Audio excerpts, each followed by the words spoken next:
We had a black economy before the civil rights generation. We had intact families before the civil rights generation. Most of the businesses we went to were black before the civil rights generation. They gave it all up. Most of our children were born in two-parent households before the civil rights generation. They gave it all up.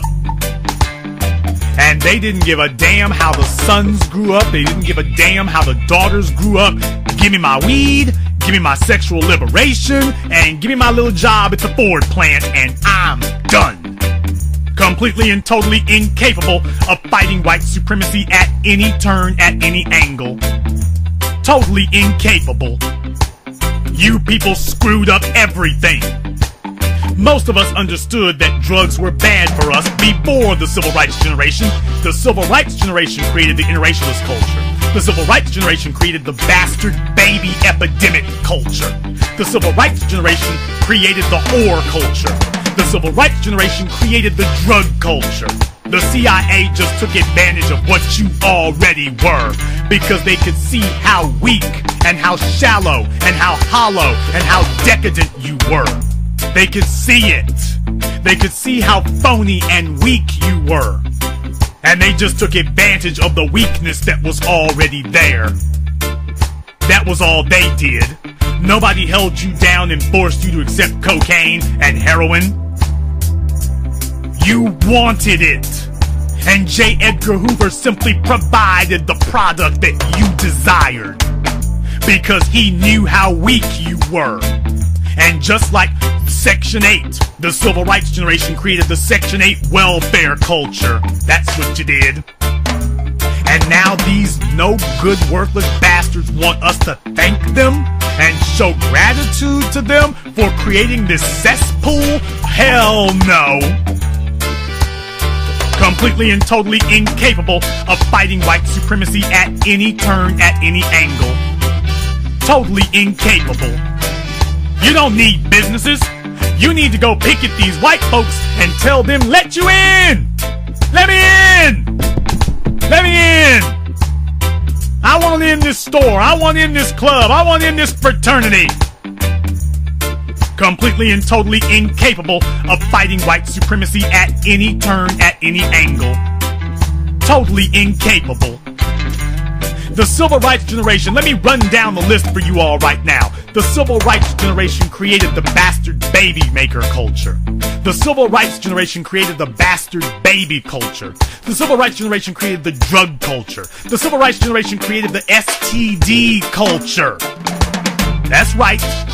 The civil rights generation created the herpes culture. The civil rights generation created the 3 women can sleep with 1 male culture, and it's okay.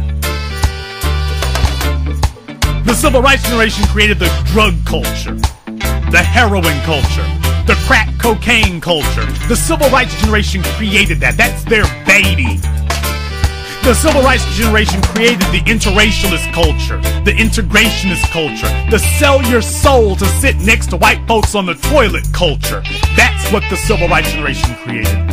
The civil rights generation created the marching and protesting and turn the other cheek and bow before your enemies culture. The civil rights generation created the marching and protesting culture as a response to police brutality.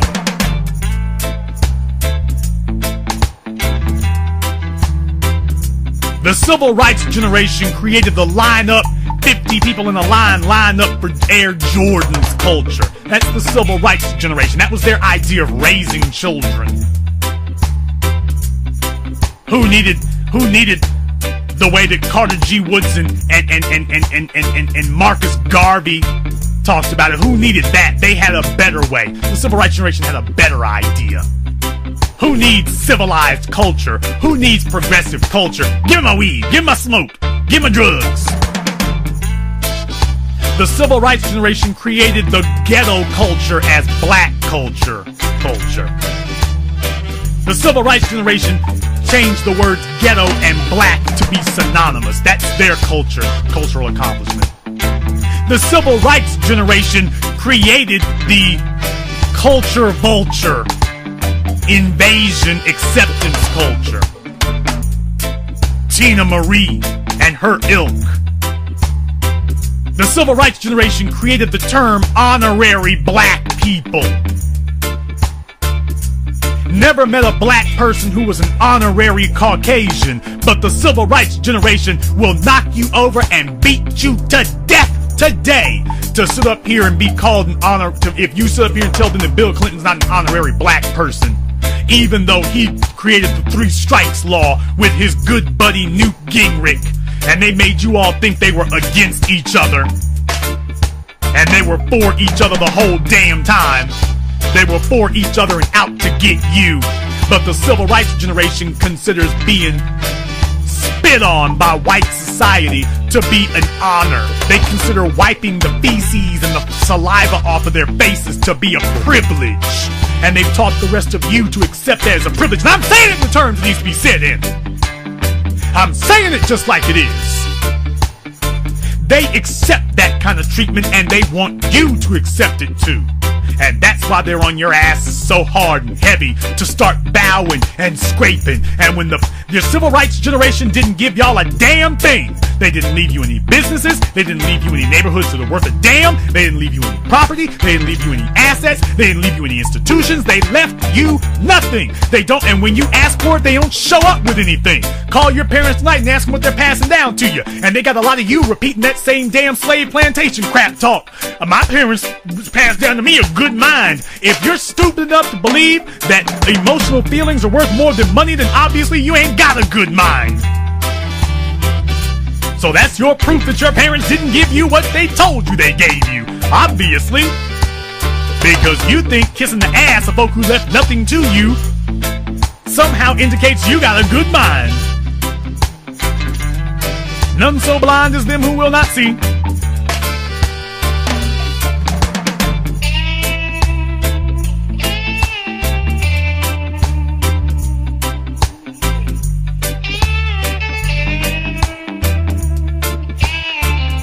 And now here we are trying to create a society from scratch. Because we can't create a society from your penchant and your obsession with integration. The civil rights generation never bothered to ask, but wait a minute, what if I'm not okay with them spitting on me?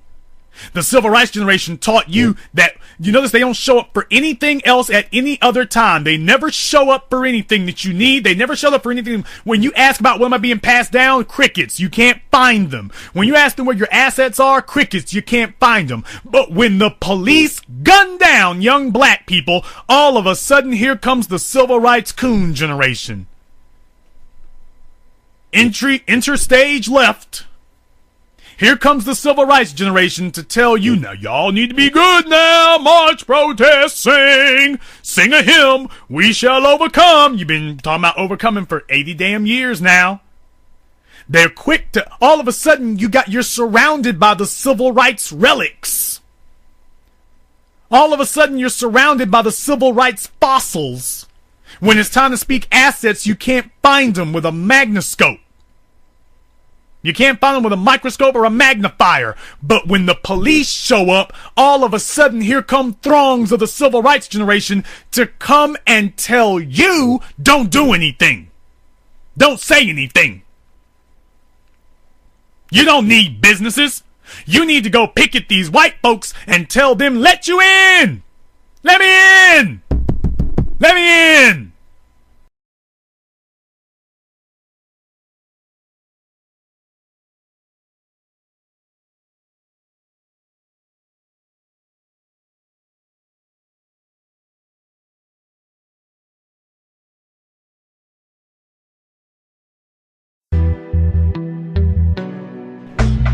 We are not a people who are operating as if we are at war. I don't want the majority of black people, because the majority of black people are not fit to go with us. We can't take the majority of black people with us to Africa, because the majority of black people are not trying to build anything.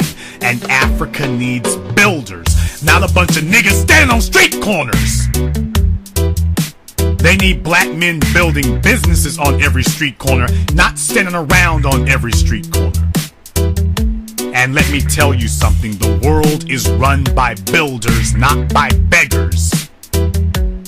And the world has no mercy for beggars, especially able-bodied beggars, who wait to look and see what somebody else has built and see if they can hang around and beg for a few crumbs off of what somebody else has built. Meanwhile, they build nothing of their own. If I could get it, you could get it. You're able-bodied grown-ass men. If I could get it, you could get it. You're grown men looking for somebody to treat you like you're a mama's boy, like you're big-ass babies.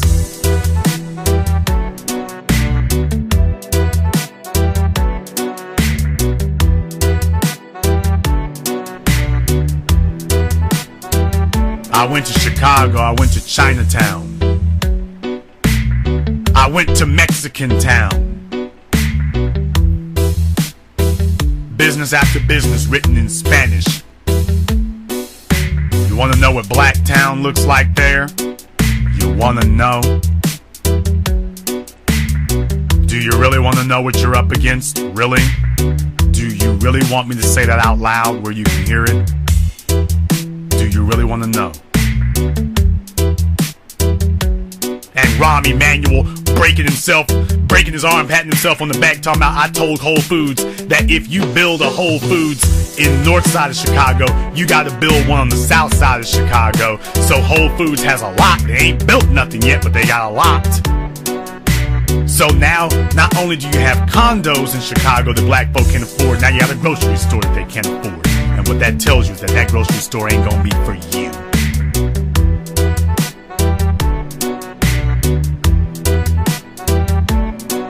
Businesses are the beachheads of the instruments of war by Europeans. These are the instruments of war. And when they buy a lot in your neighborhood, they are setting up their base of operations. We are not a people who are operating as if we are at war. I don't want the majority of black people, because the majority of black people are not fit to go with us. We can't take the majority of black people with us to Africa, because the majority of black people are not trying to build anything. And Africa needs builders, not a bunch of niggas standing on street corners.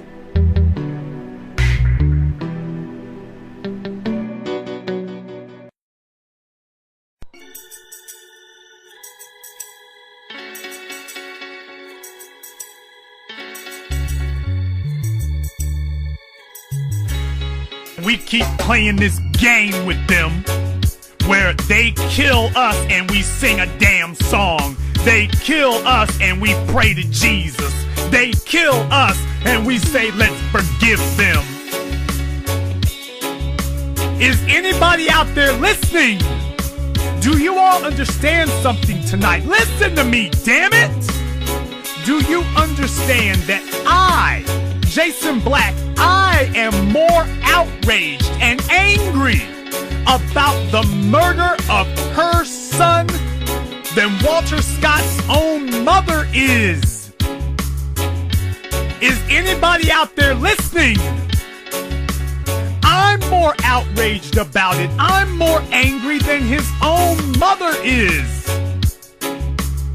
'Cause she ain't angry. She's not mad. She don't care. She's gonna bury her son and keep it pushing. Jesus is on the main line, tell him what you want. His family isn't calling for any heads. He's already been arrested for murder. His family's not calling for any heads. They're not calling for one damn thing to happen to him that hasn't already happened. He's been arrested. My brother didn't deserve to get gunned down like no dog. What should we do about it? Forgive, forgive, forgive. Jesus is on the main line. Tell him what you want. Well, hell. In that case, how do we prosecute Michael Slager when Walter Scott's mother is singing a steady chorus of forgive, forgive, forgive, and Jesus is on the main line? How do we gin up the people and excite the people and rally the people around punishment when his mother is saying the punishment is forgive? Jesus is on the main line, tell him what you want. How do we go out here and say that you can't kill people? Well, why not? Because you took this man away from his family. And then here comes Megyn Kelly and Bill O'Reilly. Well, let's talk to his family. Miss Scott, yes, you're his mother, yes. How do you feel about your son being dead? Forgive. You're the brother of Walter Scott, aren't you? Yes, I am. How do you feel about the case? Forgive. The sister, what do you think? Forgive. Hell, that's it. You play that for the jury, it's over. And nobody wants to say this because it's the truth. And you don't want anybody to take the damn wind out of your sails. I'm not gonna sit here and get animated when these Negroes are removing the weapons that I need to punish people. Cause we get ourselves worked up into a lather, and we get ourselves all animated, excited, and we sit over here, start sparking off and warming up the electric chair, and then here they come talking about forgive. Jesus is on the main line, tell him what you want. How do you convict George Zimmerman when the mothers are not angry? This is the time for the mothers to be angry and screaming for justice. In Palestine, they scream for justice. In Iraq, they scream for justice. In Italy, in Mexico, in Barbados, in Japan, in China, they scream for justice. In black society, forgive. I had 5 kids. I got 4 spares. Forgive. These are individuals who are so beaten down and broken that they are now sacrificing their own offspring. That as long as you will leave her alone, giving up her own son is just considered to be acceptable losses. And there were 2 other black males standing next to her. Old ass niggas. And I'm saying like I feel it. Old ass niggas. Even as old men, they should have been standing up and saying what was gonna happen. That there will be consequences for black blood. And they didn't do a damn thing except sit there with her and sing like a bunch of old heifers. And then you wonder why the police feel free to gun down our children in the streets with impunity, because they know that there is no punishment mechanism. There is none.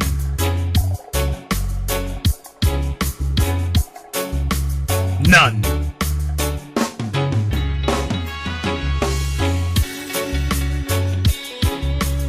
And we keep playing this game with them where they kill us and we sing a damn song. They kill us and we pray to Jesus. They kill us and we say, let's forgive them. Is anybody out there listening? You teach people how to brutalize you. You teach people how to disrespect you. You teach people how to disregard your life. You teach them how to do that. And you teach them that early. And then they teach their children how to disregard your children's lives.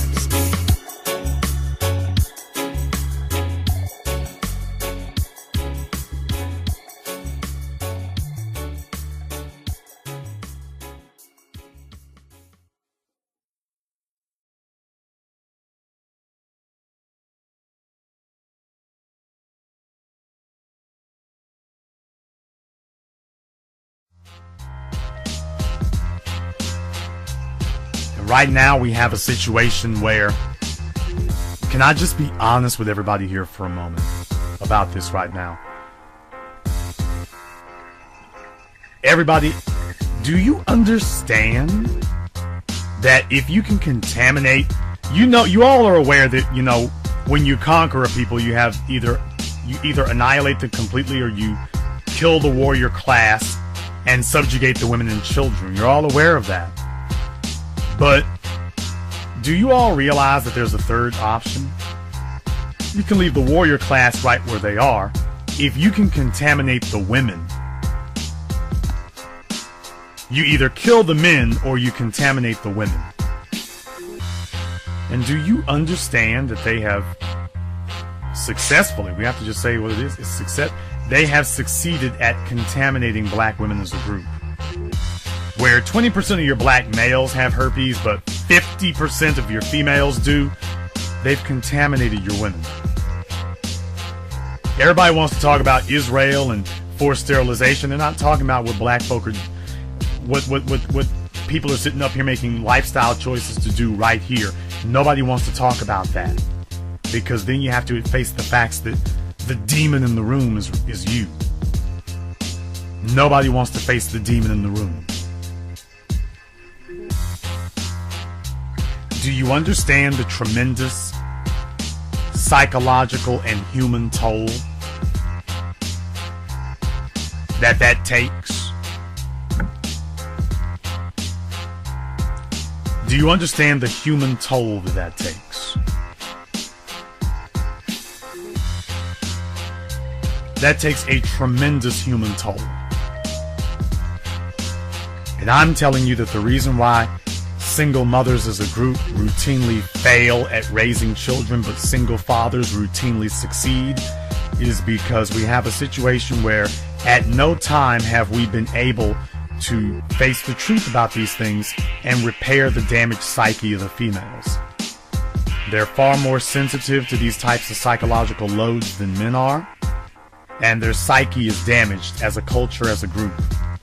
Their psyche is damaged. And nobody knows how to get the other people fully psychologically prepared, because you have women with damaged psyches raising sons and daughters and damaging their psyche. Now it becomes a pattern where you're being told that you're forbidden to speak the truth on these things. And now you have a situation where the majority of your black females are dying single. And the ones who are, they're having husbands, but they don't have men. They're just taking whatever male will take them. Do you understand the huge human impact, the human toll that takes? Does anybody understand the human cost? Does anybody understand the gravity of that? Where you have a family, I say family, but you have groups of people who are kinfolk like that, and simple things like not dying alone. We don't have that. Simple things. Do you all understand the damage that that's doing to the third and fourth generations of children? Do you understand what that's doing to them? Where they are now saying that they don't care. So what if I got 3 babies by the time I'm 19? It gets even worse than that. You got girls in their 20s. So what if I never get married? My mom died alone. My grandmother died alone. And the problem is that this is killing them inside. It is killing them inside. Because that is counter to everything that a female is. A female is built from the ground up to be nurturing and caregiving. And we have taken these females in black society and we have told them, no, we will give you nothing to care for and nurture. You will keep these children like goldfish and prevent them from dying from exposure or malnutrition. But we are going to let you grow old knowing that you are just going to be alone. Do you know what a huge destruction of a person's psyche that does to them? Most black women today are screaming inside. Not crying, they are screaming.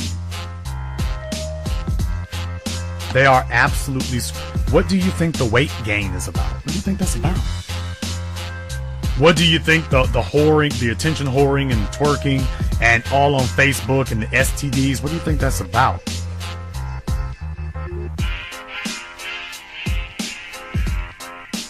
What do you think that's about? Why do you think that's going on? Why do you think that the attitude of I don't care, why do you think that is? When a person tells you that I don't care to something that is life-altering, I don't care, this is life-altering, I don't care, they're telling you that they've been broken. That person is telling you that I've been broken. And I don't have any fight left in me.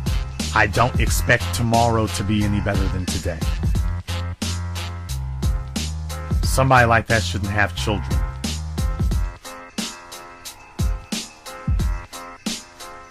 And yet, 75% of our children are being raised by individuals who are on a suicide mission. 75% of your black children are raised by single mothers. Individuals, their psyche is broken and shattered, and their spirit is broken. And they have just resigned themselves. They're getting earlier and younger at this now. They've resigned themselves that it's just over. It's just over. This is the kind of thing that I want people to understand. This is what you're asking the males to choose from. You're asking them to make choices like that. And as females, you all should be able to at least be able to come together and say, wait a minute, I can show you a whole group of on-point black women. And that's not happening. You can find one here, and you can find another one way over there, and then if you wait a few weeks, we can find another one. You are not going to survive as a people with your redeemable members of society so vastly spread out. That's part of the reason that I did 7 a.m., to call everybody together.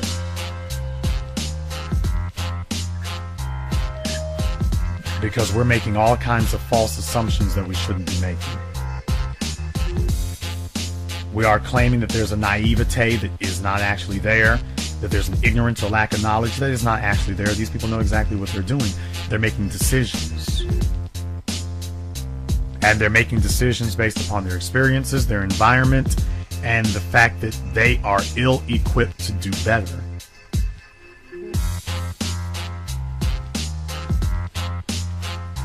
They feel completely and totally ill-equipped to do any better. I want everybody to understand the reason why I speak to these things is because we are not going to survive as a people with females with a shattered psyche to the point that you have a 50% herpes rate. You're not going to survive with that.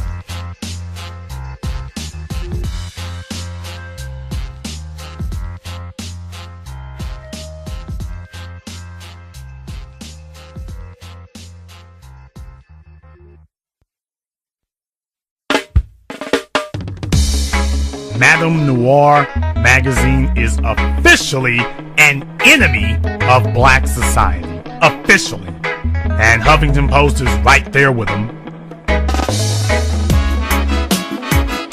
So they get to just sit here and trash the name of Malcolm X, and all y'all just gonna sit back and go back to watching The Walking Dead and playing on your Xboxes?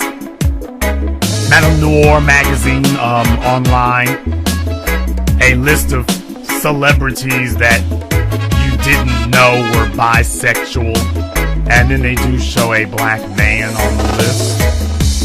And can you believe it? Can you believe the unmitigated gall, the heresy of these worthless cyber bastards? That they actually had Malcolm X on their list of, quote, celebrities you didn't know were bisexual. Repeating the lie put out by Marvel, debunked years ago. They repeated this lie that he said, claiming Malcolm X was bisexual, claiming that Betty Shabazz was seeing other men because Malcolm wasn't there and wasn't interested. The man's got all these damn children with her, but okay, fine.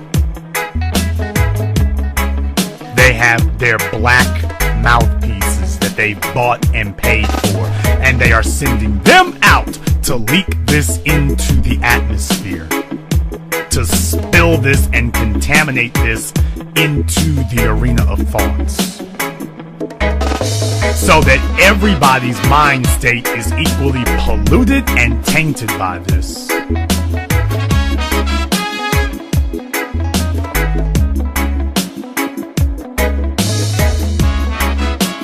We are not gonna take down the enemies of black society as individuals.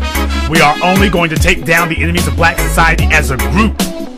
And that first and foremost starts with us making it clear that there is a price to pay when you do things like this.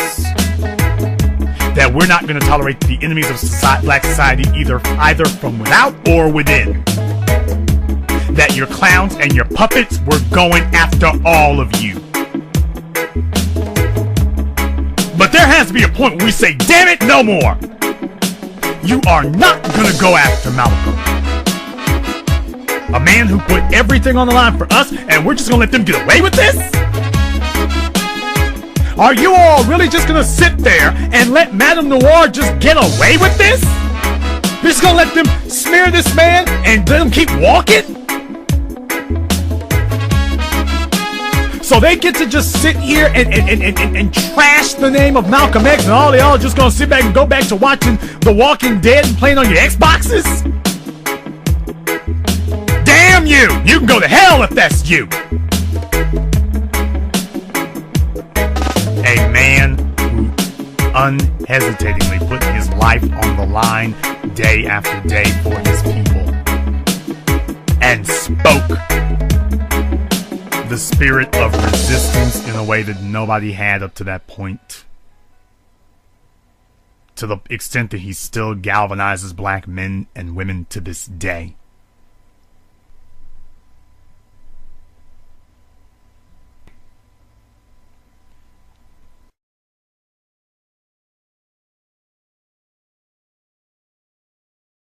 Whoever controls your income controls your life.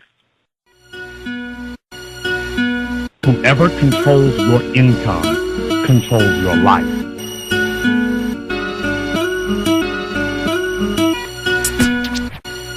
Hello, I'm Black Society, and I'm broke. All our societal ills. I didn't say some. I didn't say most. We have to stop this fight.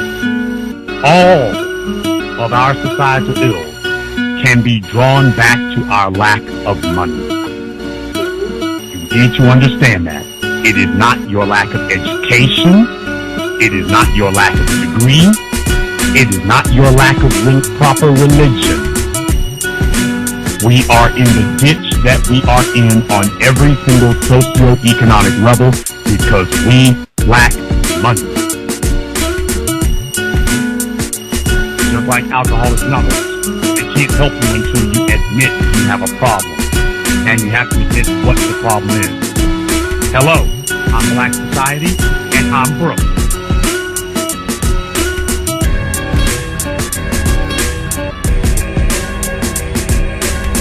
I'm Black Society, and I'm broke.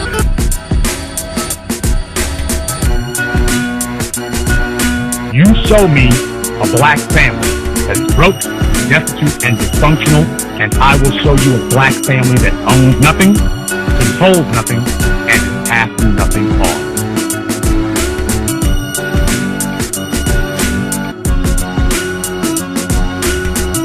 The one thing that I want everyone to walk away from this documentary understanding is that our problem is that we have been focused on civil rights, even though we can't figure out who civil is, but we want him to have rights, apparently. We have been focused on education. You gotta go to school, you gotta get a good learning, you gotta get a degree, without any real plan or goal for telling our children to get a good education. We've been groping at straws. That's one, I want to clear that up for people. We've been groping at straws and focusing on all the wrong things. Getting a degree for the purposes of getting a job is worthless. We've been looking at the constructs in society and the fixtures and not understanding how the entire machine works. You don't tell your child to get a degree so he can get a job. You tell him get a degree so that he can get into the capitalistic system of earning income, but that his end result is ultimately to be a major trader of wealth. That's the purpose of getting into the capitalistic system. You get into the system so that you can master it and cash out. Whoever controls your income controls your life.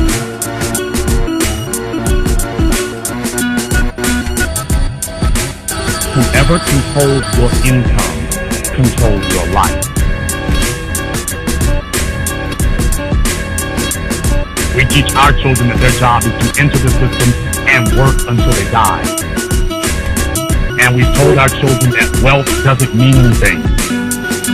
We've told our children that your job is to go to school, get a degree, and in some cases we aren't even telling them to do that.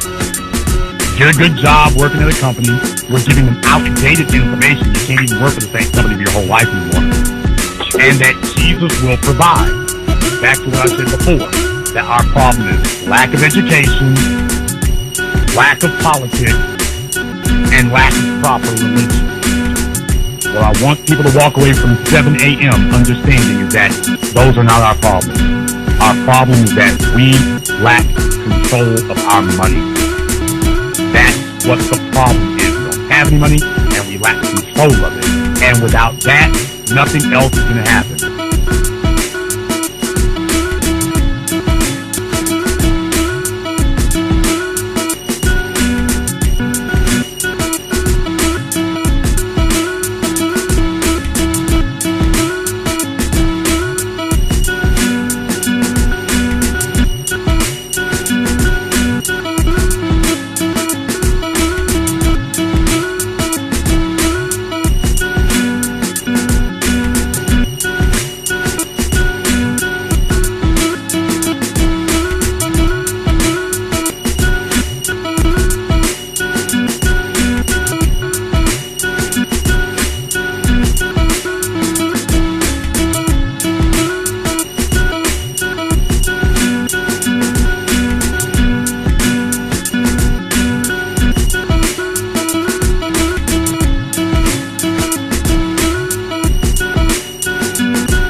Stephen A. Smith, you are permanently removed from black society Period. End of discussion.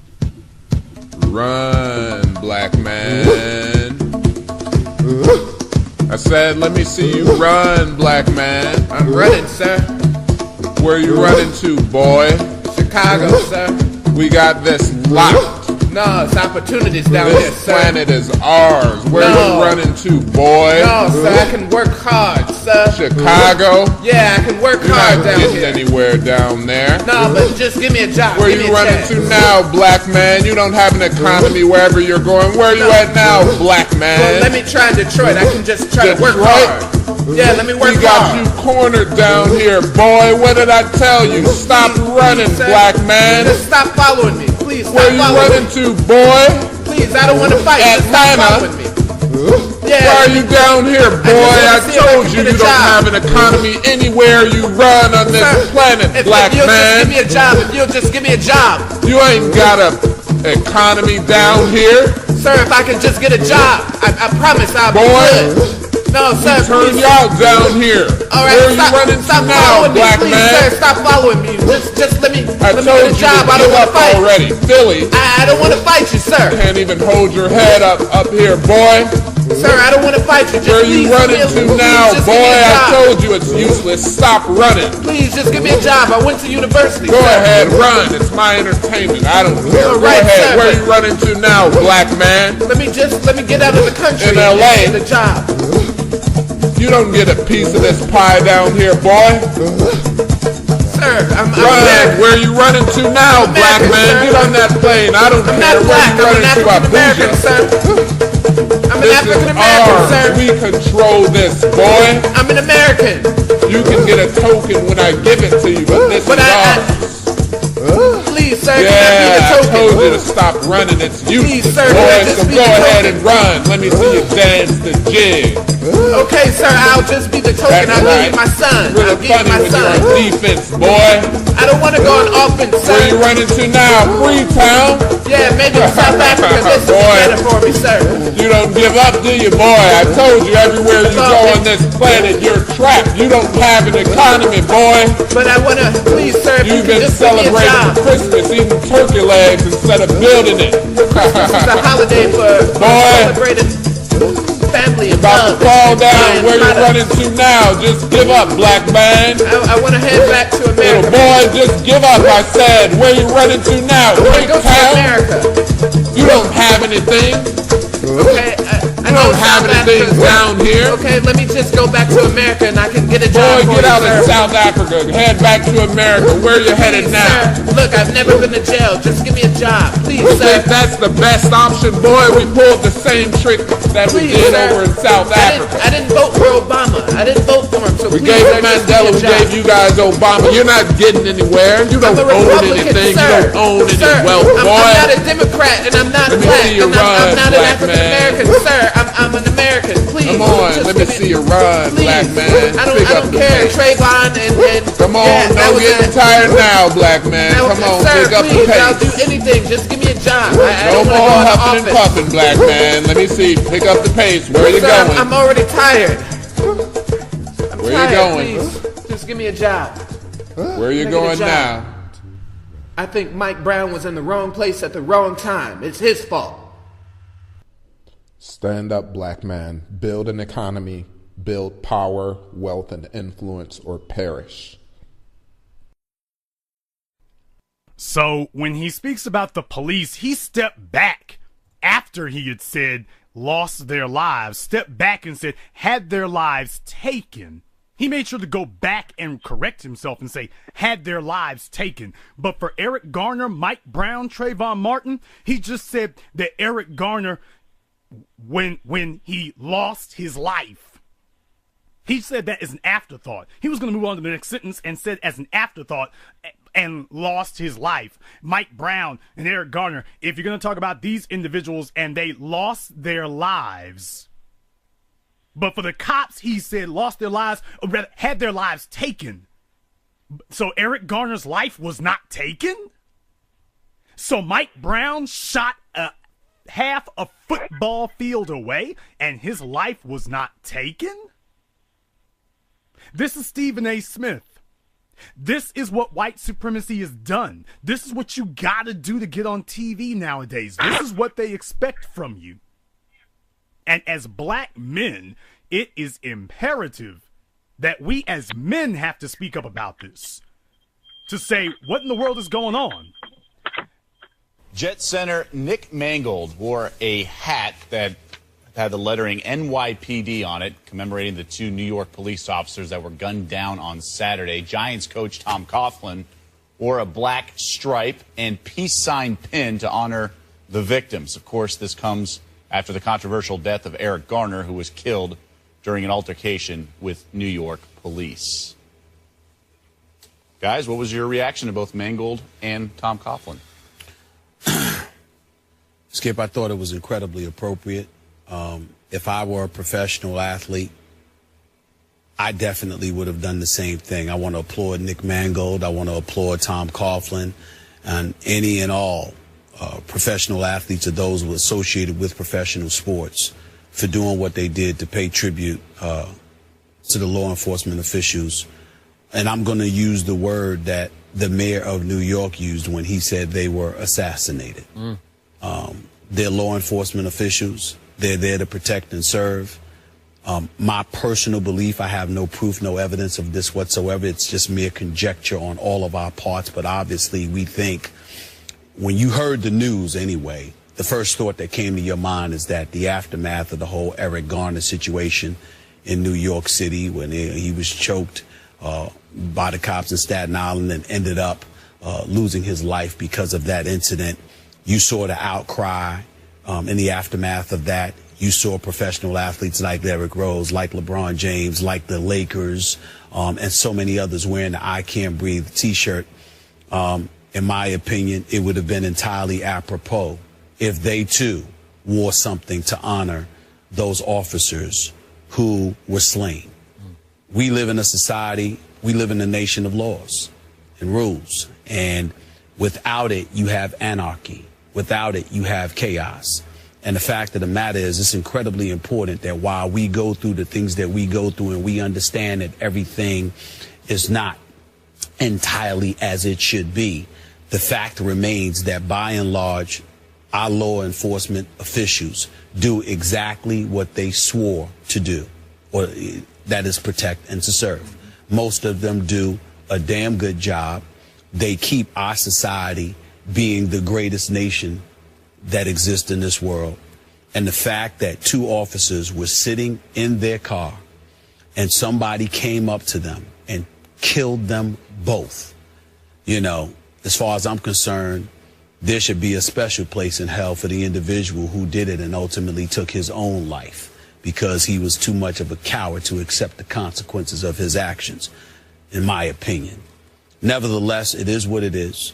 And as we discuss this and we think about those people associated with professional sports who took the time to point out how they recognize the loss of life as it pertains to these officers, in my heart, I speak on behalf of myself, Skip, and everybody associated with this show, and I believe this network. Our hearts go out to the families of these slain officers who've lost their life, had their lives taken from them. The fact is that when you have professional athletes who, if you're willing to wear that I Can't Breathe T-shirt to point out how this particular individual, Eric Garner, or you want to allude to Michael Brown in Ferguson, Missouri, or anybody else, ended up losing their life, then the same level of sensitivity should be accorded to police officers who, by the way, put their lives on the line every day, all right, who had nothing to do with this particular incident in question, but end up getting, dare I say, assassinated the way that they did. It's horrific. It's incredibly sad. And, you know, and there's no words for it. I'm just sincerely happy that those people, Tom Coughlin, Nick Mangold, and others, brought attention to it. And I insisted, and Skip did as well, that we bring attention to it on this show. Because if we're going to sit up here and talk about the I Can't Breathe T-shirts because of what happened to those individuals, whether it be, or, you know, in this particular instance with I Can't Breathe T-shirts with Eric Garner, how can we avoid talking about this? It's the right thing to do. You know what's sad about this is because that was the most obvious example of a Negro who has been broken. Ever since he got suspended for making the comments that he did with folk trying to say he was condoning or at least not being harsh enough, saying that women need to keep their hands to themselves about what happened with Ray Rice. Next thing you know, he was suspended, and that is a Negro. All it took was one suspension to break him. That was it. ESPN suspended him. That was all it took to break him. And that was what you just heard was a broken man. And that the fact that they did that, that's what they want to do to all of us. Everything and all these machinations are about breaking every single one of us. To see all of us broken and bowing with your head down, sitting here, you have a black face, but you talk like a white supremacist. You have a black face, but you talk like a redneck. You have a white face, but you talk like a Klansman. And that's what they want to do to all of us. That is that moment of satisfaction that they've been waiting for. And he just sat here and danced a jig on national TV as if somehow he is excluding himself in the future from any further repercussions that may happen. He's acting as if now he's excluded himself. He's saved himself. He's finally bought himself an out card. He just literally spit on the graves of Eric Garner and all of these other innocents who were murdered, and he went out of his way to make sure that you understood that he sees what happened to Eric Garner and Trayvon Martin and Tamir Rice, a 12-year-old. He sees them, what happened to them is way different. That what happened to them was they lost their lives. It was just unavoidable what happened. They lost their lives, but it was in no way connected to anybody else. But the police, they were murdered.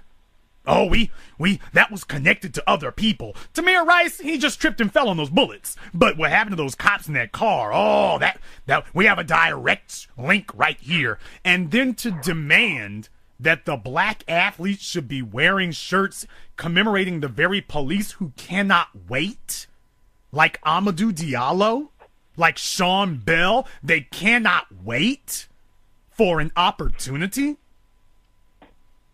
This is what they want to do to all of us. Now, as I pointed out, the New York Police Department is lost. They've lost this one. They've completely lost it. They don't have it. This weekend, they thought they were going to change the national focus from Eric Garner to themselves. It blew up in their faces. It failed pitifully. They can turn their backs or whatever. They failed to change the subject. You got up this morning, and we kept rolling. It was a weekend story. It got you through Sunday. Now we can get back to football and get ready for Christmas. Bad week for things like that to be happening because Darren Wilson verdict was given Thanksgiving week. Well, this incident's happening going into Christmas week. You see how you can use holidays to distract people's attention in a situation like this. So now they're marching out their shills because public opinion is against them. I have always said that as black people, we should be driving the events. That we spend too much time playing defense. We need to be on offense and driving the events. Pushing the events forward. Putting them on the defensive.